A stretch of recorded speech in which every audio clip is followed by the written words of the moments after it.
X-Men, Memories of a Brighter Tomorrow, Issue 1.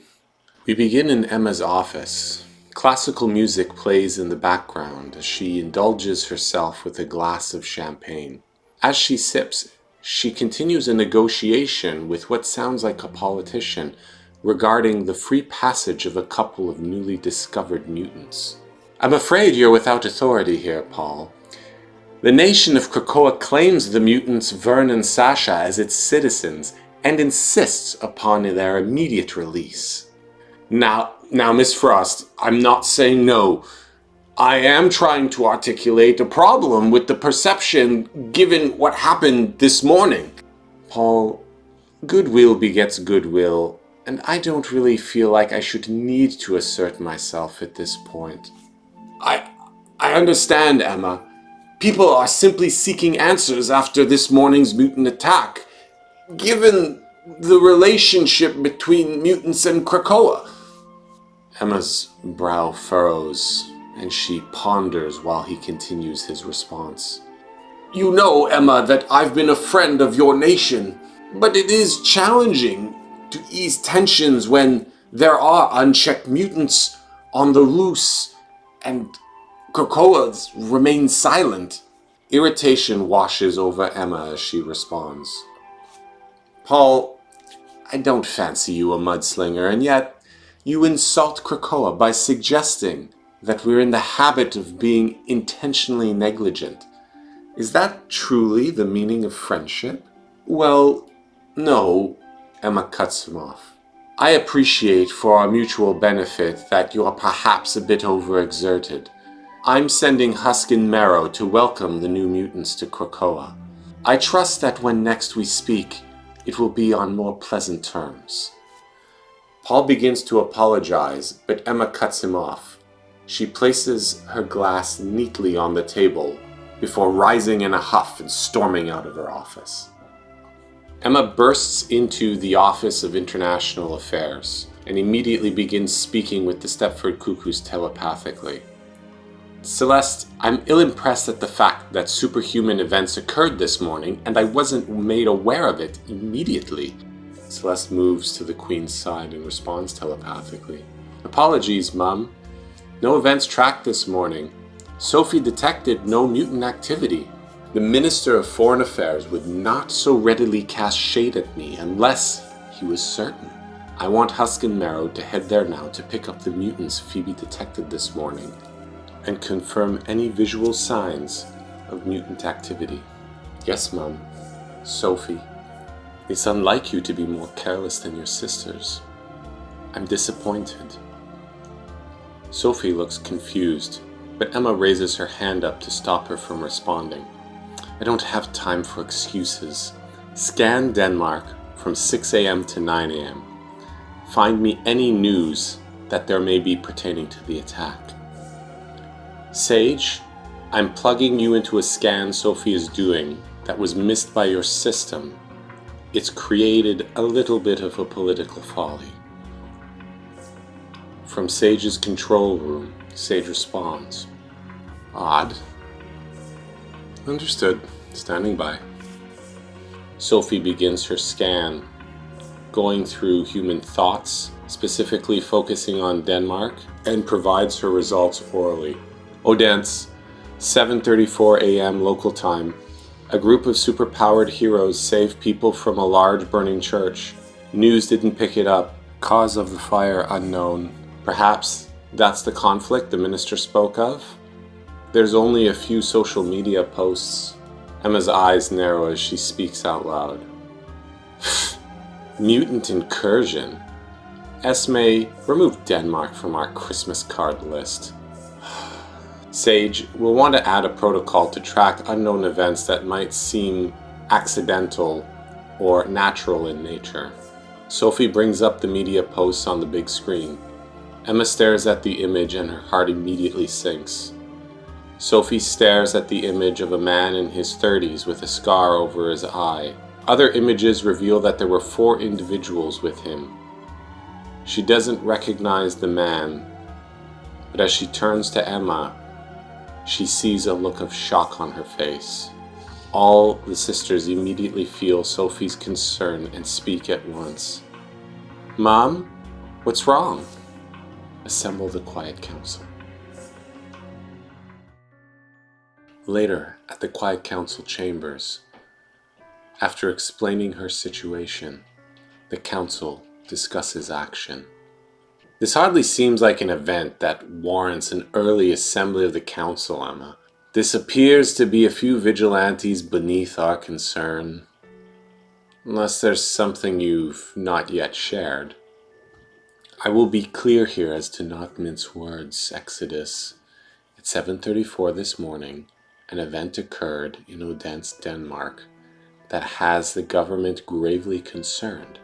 I sent Marrow and Huss to pick up a few stray mutants and to scan the area. The scan confirms residual mutant energy that did not originate from the strays. I must agree with Exodus. As much as we wish for all mutants to join Krakoa, it is unfortunate that some insist on going alone. Despite the concerns of the Denmark government, this is an event that has mostly flown under the radar.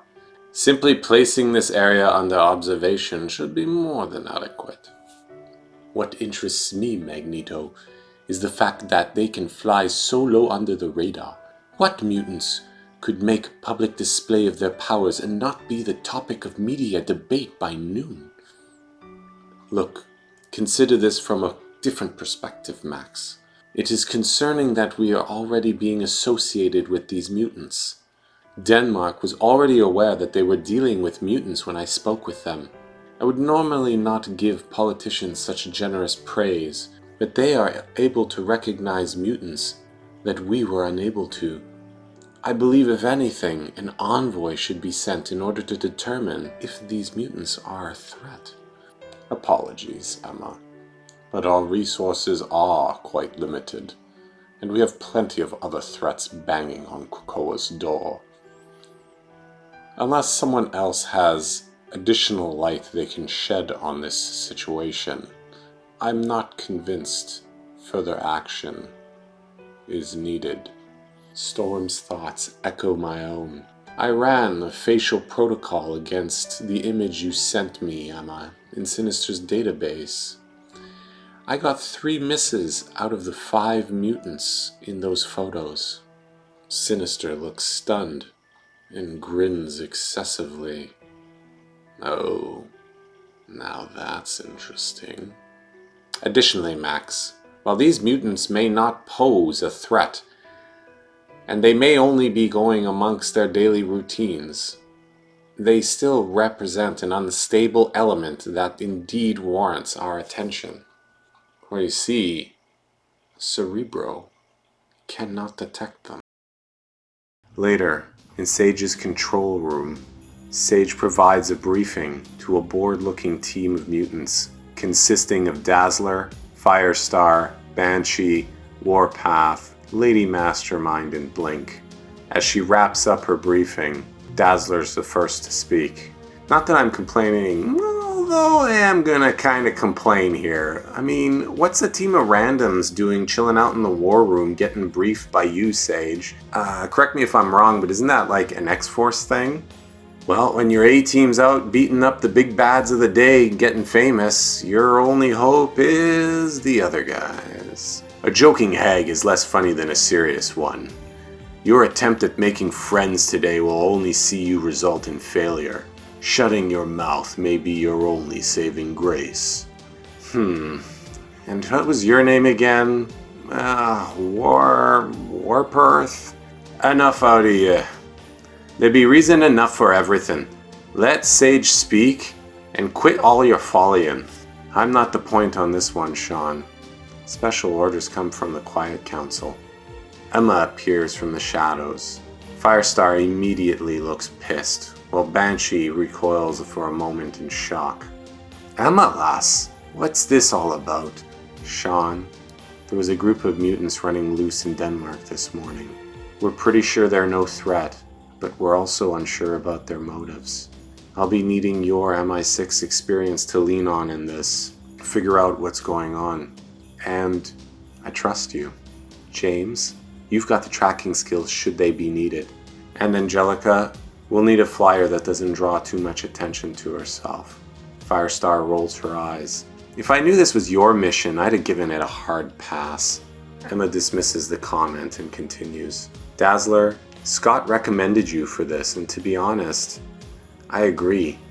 It's time you take your shot and lead a team that isn't still wearing diapers, and your fame will be able to help put a positive spin on this outing, should we catch attention.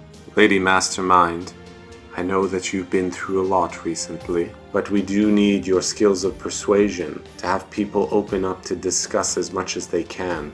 We're looking for answers here. Blink, you're essential for any immediate evac needs. Should situation become hot, innocents be put in danger, or if anyone needs any transportation. We are looking to minimize any form of damage. We really just want an audience with these mutants and to hear what they have to say. So avoiding battle at all costs is a must. You know, Emma, that sounds great and all, and I mean, yay for another X-Men team, but no offense, I mean, you barely rub shoulders with the A-teams, let alone people who aren't even famous enough to know each other's names on this team. What is this really about, Emma? I'm hopeful, Dazzler, that that's something you'll be able to tell me. No, Emma. There's more going on here. Stuff you're not telling us. It's always like that. Hearing these words come from Firestar stings a little. Alright, 21 questions be winding down now. Best be on our way before the trail runs completely cold. Emma responds to Sean telepathically. Thanks, Sean. Sean responds telepathically. I've seen that face before, lass. Just promise you'll buy me a drink, Emma, when this all be finished. Emma smiles and walks out as the team moves towards the Krakoan portal.